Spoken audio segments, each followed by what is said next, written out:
Hey YouTubers, Mike Borders with the Mike Borders channel. Thank you for watching. Today we are talking Chevy Cruze engines, and we have something weird going on with our engine. It is beginning to bog down and run inefficiently. Let's head out to the vehicle and take a look. Gauge, and we have topped off the fuel. What I recommend first is treatment solution, and it's possible that your fuel tank has some moisture in it or condensation, and that added moisture and condensation results in water mixed with your fuel, and that leads to inefficient engine performance. So try that first. It may solve the problem. However, in our case, we tried that and it did not solve the problem. As you can see here, the check engine light is on, and that is our RPM needle. And what we are experiencing, every now and then the RPM will dip low and then pop back up, and this shifter will actually shake, and that is just the engine bogging down. So what we'll do next is grab our scanner and hook the scanner up to the onboard computer. Down below underneath the actual steering wheel portion is your OBD onboard diagnostic port. And again, we'll hook up the OBD scanner and read the code and figure out what part needs to be replaced.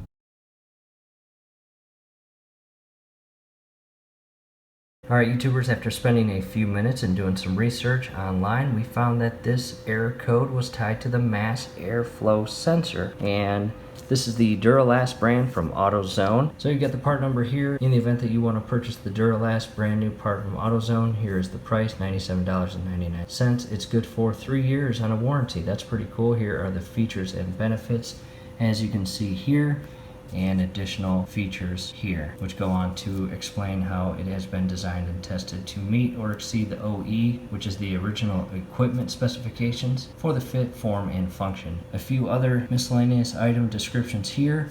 What I want to focus on is how it works. So let me read this to you. An input sensor that measures the volume and density, meaning oxygen, entering the engine.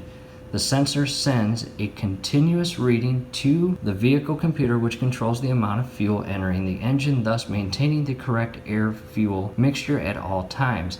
That is extremely important. In the event that this part fails or begins to work intermittently, you are going to experience these symptoms right here. When it doesn't work, a failing sensor can cause backfires, poor drivability, and reduced fuel mileage. In our case, we are getting poor drivability, and with that said, our engine is sputtering and sometimes, believe it or not, stalling at stop signs or stoplights. However, all the other times we're driving, the vehicle runs very efficiently, but once we get down to that idle portion of the engine, we are experiencing that sputtering. So what I want to do now is let's head back out to the vehicle and pop the hood and talk more about the actual part, because believe it or not, this is not the only part that's tied to the P0171 code. We also have the crankcase diaphragm, which we'll talk more about. In the event that you have a traction control alert on your dashboard or your instrument cluster, you may need to look more into the actual crankcase and that diaphragm. Let's head back out to the vehicle. Alright YouTubers, hood is open and here is the engine.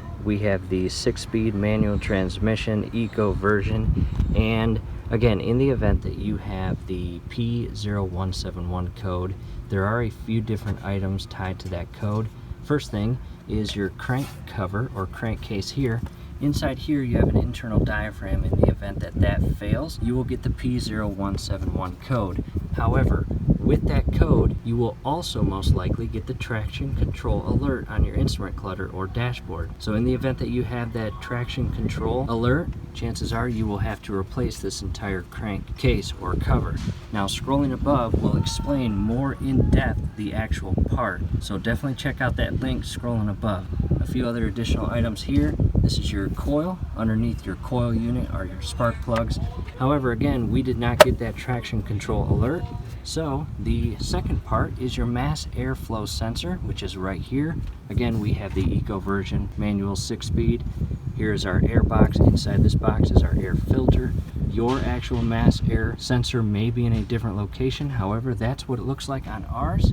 And what we are going to do is replace that. So in the event that you need the step-by-step guidance on how to remove the old sensor and install the new one, definitely check out the link scrolling above. You may find it very helpful. Especially this little clip here will show you how to get that little clip off as well. So definitely check that out, and we will see you at the next video.